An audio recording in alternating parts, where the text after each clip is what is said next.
को जोड़ते हैं। खबरों का तांता और सिलसिला दिल्ली के गलियारों से जारी है। आज आपके सामने cabinet committee on economic affairs की मीटिंग है। क्या वहां पर चर्चा और जिक्र में आएगा, हमारे इकोनॉमिक पॉलिसी एडिटर आपके सामने प्रस्तुत कर रहे हैं। लक्ष्मण जी, पहले बताइए ठंड कैसी है और फिर बताइए क्या गर्म खबर है।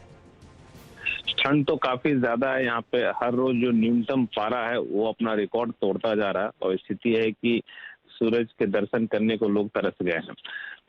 लेकिन इस ठंड के बीच में सरकारी गलियारों में थोड़ी बहुत गर्माहट देखने को मिल रही है और इसी सिलसिले में आज जो है सो अब से कुछ ही देर बाद कैबिनेट और cabinet committee on economic affairs की बैठक होने वाली है और उसमें दो महत्वपूर्ण फैसले होने की संभावना है, जिसकी जानकारी अब तक मुझे मिली है। एक है इंश्योरेंस सेक्टर को लेकर के। इंश्योरेंस सेक्टर का जो रेगुलेटर है, insurance regulatory and development authority of India IRDAI, इसको सरकार अतिरिक्त पूंजी देने का फैसला कर सकती है और ये फिलहाल 1500 करोड़ रुपए अतिरिक्त पूंजी देगी ताकि इंश्योरेंस सेक्टर के जो नए कानून आए हैं उसके हिसाब से अपनी व्यवस्था को दुरुस्त कर सके। तो IRDA को 1500 करोड़ रुपए अतिरिक्त पूंजी देने का फैसला CCA की बैठक में हो सकता है। इसके अलावा एक दूसरा महत्वपूर्ण फैसला होगा, वो है राष्ट्रीय सफाई कर्मचारी आयोग, जिसकी म्याद 31 मार्च को खत्म हो रही है इसी साल। उसको सरकार आगे बढ़ाने का फैसला ले सकती है। ये भी एक महत्वपूर्ण होगा ऐसे लिहाज से जब उत्तर प्रदेश समेत कई राज्यों में चुनाव होने हैं। और आपको याद ही होगा कि जब उत्तर प्रदेश बनारस के दौरे में प्रधानमंत्री गए थे तो सफाई कर्मचारियों का किस कदर सम्मान किया था। तो इसी सिलसिले में देखें तो ये भी फैसला राजनीतिक नजरिए से काफी महत्वपूर्ण है, राष्ट्रीय सफाई कर्मचारी आयोग की मियाद बढ़ाना।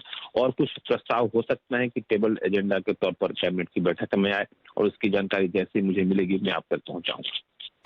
चलिए, तो कड़ाके की ठंड में आपको लक्ष्मण जी गरम गरम खबर परोसते हुए दिख रहे हैं और ये डिसीजंस जो कैबिनेट में और CCEA में आज हो सकते हैं वो आपके सामने फिलहाल एक झलकी के रूप में प्रस्तुत है। डायरेक्टर साहब, जरा वीरेंद्र जी को भी जोड़ दीजिए। आप जो उनके चेहरे पर दमक देख रहे हैं ना, अब वीरेंद्र जी आप ही बता दीजिए, ये जो चमक है आपके बाएं गाल पर, उसका कारण क्या है? अरे शैल जी, बड़ा इंटरेस्टिंग तो ये है कि आज से 3 रोज पहले ये प्रोड्यूसर जो थे हमारे सुबह सुबह बड़े परेशान कि यार ये मैं समझ नहीं पा रहा हूँ कि 2 लाइटें सामने हैं लेकिन ये तीसरी लाइट नीचे से कहाँ से आ रही है। तो मैंने बहुत देर बाद उन्हें बताया कि नहीं यार ये हीटर जल रहा है। तो आप समझ लीजिए कि सुबह सुबह 5:30 बजे उठना और इस ठंड में आपका साथ देने के लिए कोई तो होता है और वो ये हीटर है शायद। जी जी वीरेंद्र जी, मैं आपसे बिल्कुल समझिए, मेरी और आपकी राय बिल्कुल एक ही है। दिल्ली की कड़ाके की ठंड इस वक्त जो है मेरे ख्याल से 15-17 साल के सारे सर्दी के रिकॉर्ड तोड़ दिए। लक्ष्मण जी, मैं गलत तो नहीं कह रहा?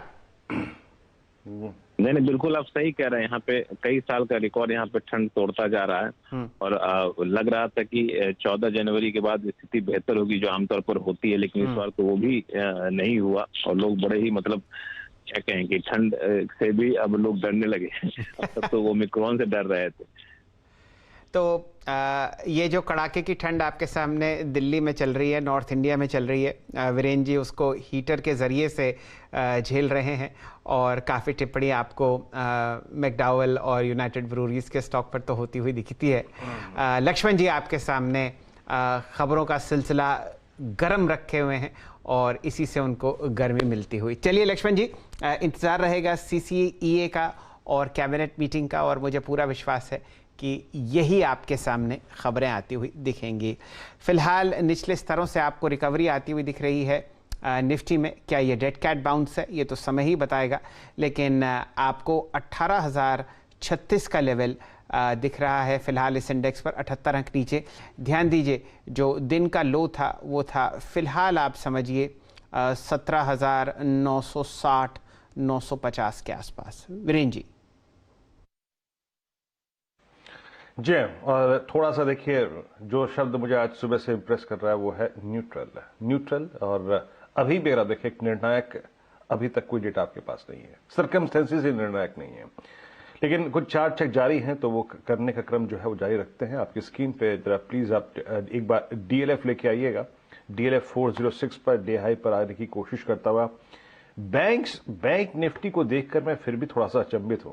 बैंक निफ्टी ने अपने आप को बहुत शालीन तरीके से अगर आप देखें तो प्लेस्ड करके रखा है अबव 38,141, ट्रेड करता हुआ इंडेक्स, और एक्सिस बैंक आपकी स्क्रीन पर डे हाई पर आके ट्रेड करता हुआ 731। मानस जी हम में से सबसे ज्यादा बेरिश है। मानस जी आपकी राय बैंक निफ्टी पे क्या होगी? 38,135, आई थिंक ये थोड़ा सा इंप्रेस कर रहा है क्या आपको सुबह सुबह? देखिए, इंट्राडे के लिए भी मैं समझता हूं कि अगर आपको बैंक निफ्टी में ट्रेड लेना है तो रिवर्सल का इंतजार करना पड़ेगा, और जो रिवर्सल का पॉइंट है फिलहाल के लिए वो तो बहुत ऊपर है। 38,575 तक के स्तर जब तक ब्रेक ना हो, मैं नहीं समझता कि आपको बैंक निफ्टी में एग्रेसिव होकर खरीदारी करनी चाहिए। ध्यान रखिए, आगे ऊपर की तरफ डबल टॉप बना हुआ है, इसलिए हाई लेवल पे सेलिंग प्रेशर देखने को मिल सकता है। और इस करेक्शन में अभी तक बैंक निफ्टी ने भी 20 डे मूविंग एवरेज को टेस्ट नहीं किया है, तो थोड़ा और इंतजार कर लीजिए। कंफर्मेशन में बाय करेंगे, क्योंकि वो लेवल ब्रेक हो जाएंगे तब तो शायद आपको 1000-1200 पॉइंट की रैली देखने को मिलेगी। फिलहाल के लिए हाई लेवल पे कॉशियस रहने की जरूरत है। चलिए, अब आपके सामने हम लोग 10 के दमदार ट्रेड्स में कदम रखते हैं। हमारे आज के खास मेहमान आपको जुड़ते हुए दिखेंगे। वो हैं अमित चड्ढा साहब, L&T टेक्नोलॉजी सर्विसेज के MD और CEO। कुछ ही देर